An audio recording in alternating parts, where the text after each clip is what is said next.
Hello दोस्तों, आज की अपनी कहानी है बुरे कर्म का बुरा नतीजा। एक किसान की कहानी। चलो शुरू करते हैं।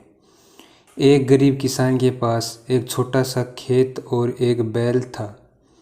बड़ी मेहनत से उसने कुछ पैसे जमा किए और एक बैल और ख़रीदा। जब वो बैल खरीद कर ला रहा था तो रास्ते में उसे 4 युवक मिले। उन युवकों ने किसान से कहा, क्या तुम इस बैल को बेचोगे? किसान ने सोचा, मैंने यह बैल 1500 रुपये में ख़रीदा है। यदि इससे अधिक पैसे मिलते हैं तो मैं इसे बेच दूंगा और इससे बेहतर बैल खरीद लूँगा। उस किसान ने उन लड़कों को बैल की कीमत 2000 रुपये बताई। लड़के बोले, कीमत तो ज़्यादा है, क्यों न किसी समझदार व्यक्ति को पंच बनाकर फैसला करा ले।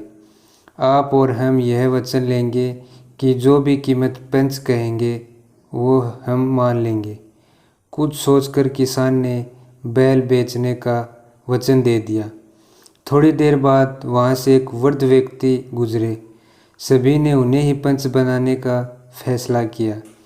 किसान ने भी सहमति दे दी। वास्तव में वह चारों लड़के एक ठग पिता की संतान थे और वो वृद्ध कोई और नहीं बल्कि उन चारों का पिता ही था। उन्होंने पिता को ही पंच बना लिया। पिता ने बैल की कीमत मात्र 500 रुपये तय की।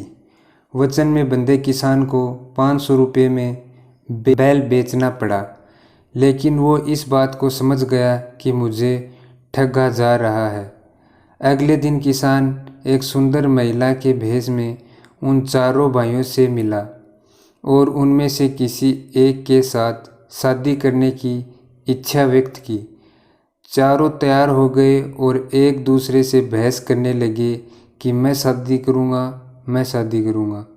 नारी के भेष में किसान बोला, जो मेरे लिए बनारसी साड़ी, मथुरा के पेड़े और सहारनपुर के आम सबसे पहले लाएगा, मैं उसी के साथ शादी करूँगी। यह सुन चारों शहर की ओर दौड़े।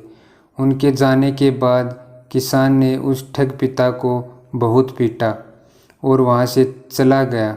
जब ठग के चारों बेटे वापस आए और अपने पिता को इस स्थिति में देखा तो मन कसोटते रह गए।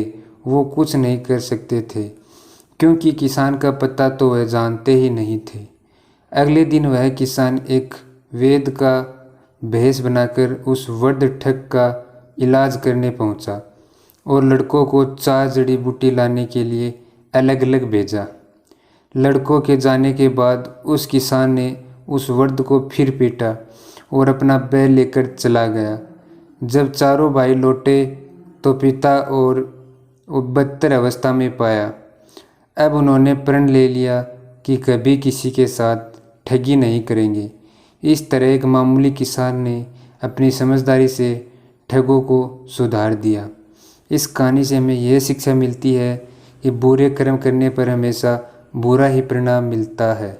तो दोस्तों, ये कहानी आपको कैसी लगी? ऐसी ही मज़ेदार कहानी सुनने के लिए हमारे चैनल को सब्सक्राइब करें।